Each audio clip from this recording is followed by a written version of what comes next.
নমস্কার। আজকে আমরা আপনাদেরকে দেখাবো বাঁকুড়া জেলার ল্যাটেরাইট পাথরের মন্দির। এই মন্দিরটি সাধারণত বাঁকুড়া জেলার জয়পুর ব্লকের সলদা অঞ্চলের গোকুলনগর গ্রামে অবস্থিত। গোকুলনগর স্টেশন ক্রস করার পরই আমরা দূর থেকে দেখতে পাচ্ছি এই গোকুলচাঁদ মন্দির অবস্থান করছে।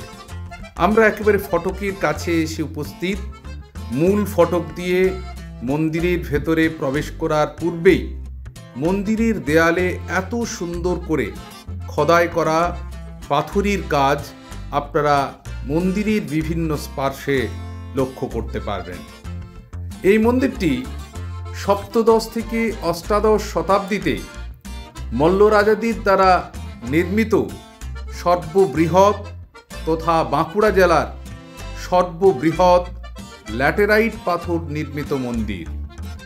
উঁচু প্রাচীর দিয়ে ঘেরা এই মন্দির চত্বরে উচ্চ বেদির উপর নির্মিত মূল মন্দিরের দক্ষিণে একটি সুবিশাল নাট মণ্ডপ অবস্থান করেছে এবং এই নাট মন্দিরের পূর্ব দিকে রয়েছে একটি ভোগ মণ্ডপ, কারণ প্রতিদিন এখানে প্রসাদ রান্না করা হয়।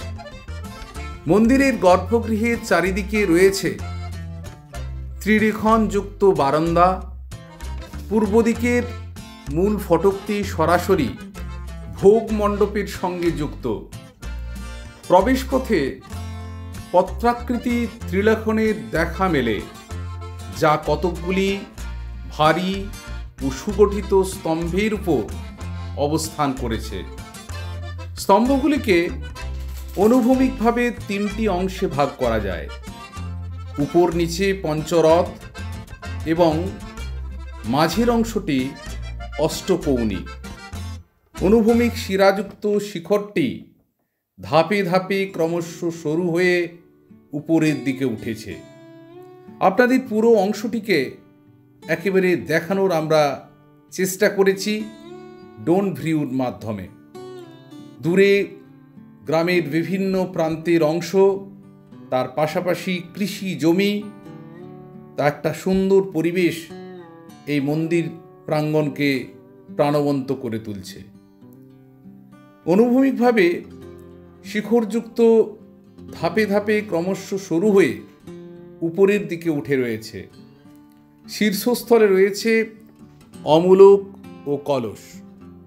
গৃহগর্ভের দক্ষিণে বিষ্ণু অবতার প্যানেল দেখতে পাওয়া যায়। দক্ষিণের দেওয়ালে একটি খোদাই করা ফলক 9 পংক্তির লিপি লেখা পাওয়া যায়, যা অনেকাংশে বিকৃত অবস্থায় রয়েছে। এর থেকে শুধুমাত্র 946 মল্লযুগ তথা সন 1339 এবং মল্লরাজ বীর সাহার নাম পাঠোদ্ধার করা সম্ভবপর হয়েছে।